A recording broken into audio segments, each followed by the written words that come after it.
अपनी आंखें बंद कर लें और तकिए को अच्छे से एडजस्ट कर लें।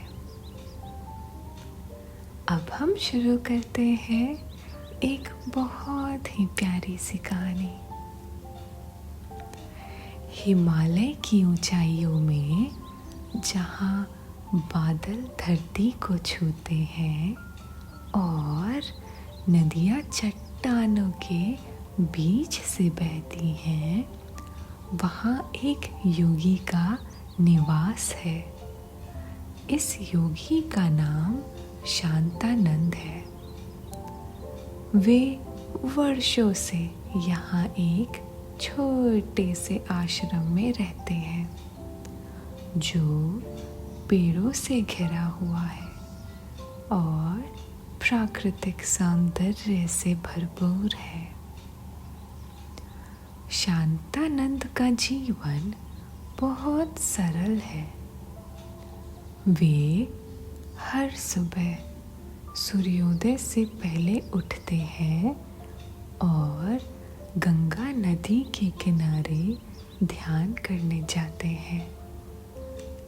हिमालय की ठंडी हवा और बहती नदी की आवाज़ उनके मन को शांत कर देती है।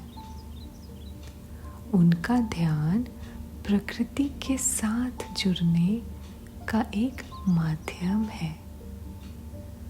वे मानते हैं कि प्रकृति हमें जीवन के कई महत्वपूर्ण पाठ सिखा सकती है अगर हम उसे सुनने और समझने का प्रयास करें। शांतानंद का दिन ध्यान और योग के अभ्यास से शुरू होता है। वे अपने आश्रम के पास एक छोटे बगीचे में रहते हैं जहाँ कई तरह के फूल और पेड़ लगे हैं। इस बगीचे को वे खुद ही संभालते हैं। वे मानते हैं कि पेड़ों और पौधों की देखभाल करना आत्मा की शांति के लिए बहुत महत्वपूर्ण है। जब वे अपने बगीचे में काम करते हैं तो वे पौधों से बातें करते हैं।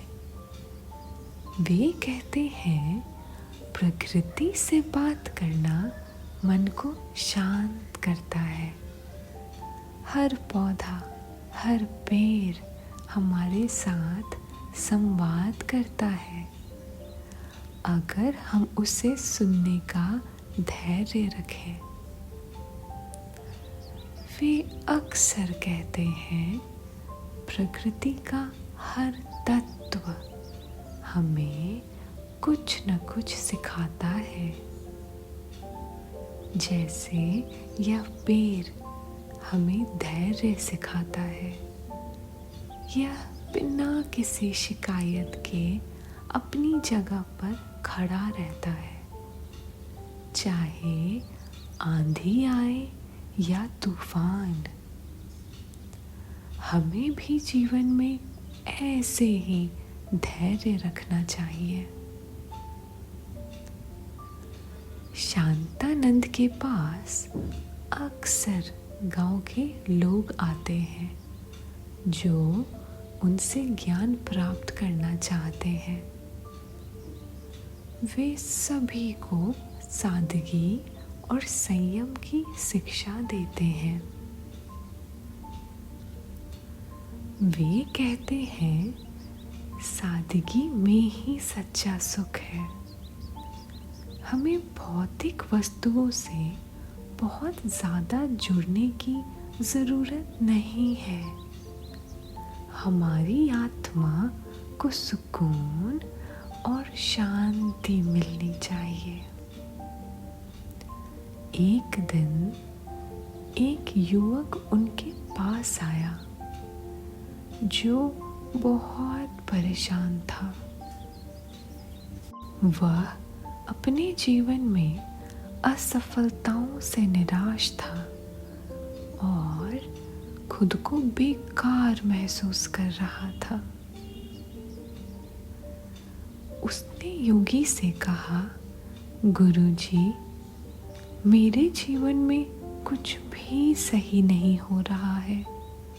मैं हर चीज में असफल हो रहा हूँ।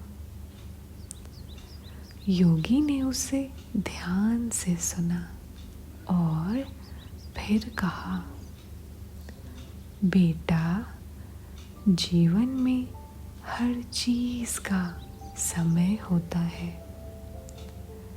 कभी कभी हमें असफलता इसलिए मिलती है ताकि हम कुछ महत्वपूर्ण सीख सकें। यह पेड़ देखो, इसे भी बढ़ने में समय लगता है। अगर इसे सही समय पर धूप, पानी और देखभाल मिले तो यह एक दिन फल देगा। तुम्हें भी धैर्य रखना होगा और सही समय का इंतजार करना होगा। योगी की बातों से युवक को नई प्रेरणा मिली। उसने समझा कि जीवन में धैर्य और सकारात्मक सोच बहुत महत्वपूर्ण है। उसने योगी के कहे अनुसार ध्यान और योग का अभ्यास शुरू किया और धीरे धीरे उसकी समस्याएं कम होने लगी। शांतानंद को पशु पक्षियों से भी बहुत प्रेम था। उनके आश्रम के पास कई तरह के पक्षी रहते थे। वे हर सुबह पक्षियों के लिए अनाज डालते थे और उनसे बातें करते थे।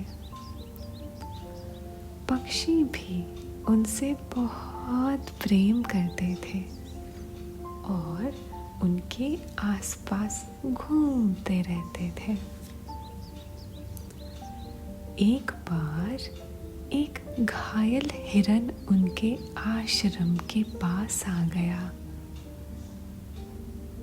योगी ने उसे देखा और तुरंत उसकी देखभाल के लिए आगे बढ़े।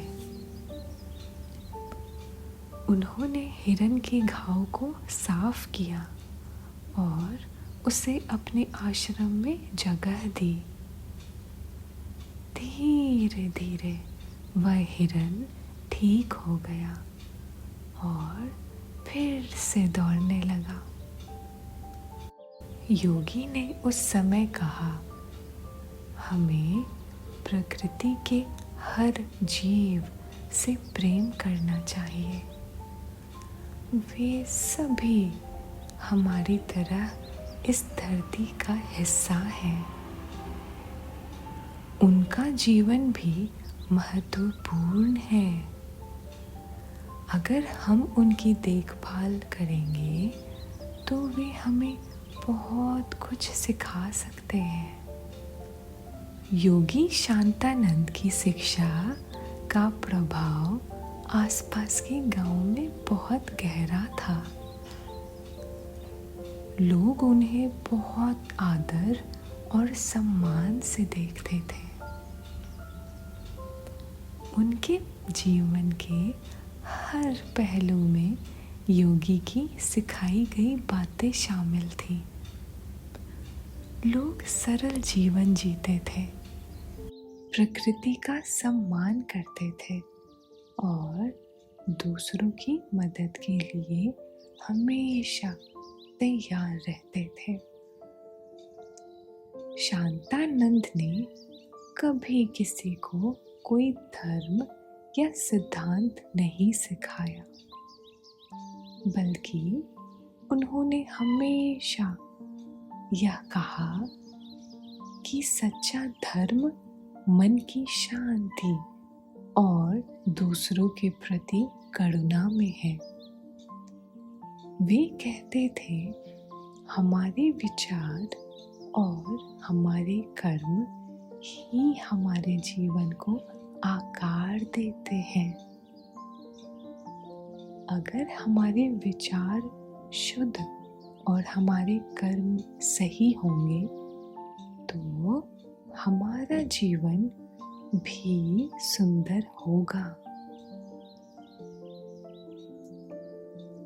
शांतानंद का जीवन और उनकी शिक्षा हमें यह सिखाती है कि सच्ची शांति और सुकून बाहरी चीजों में नहीं बल्कि हमारे भीतर होती है।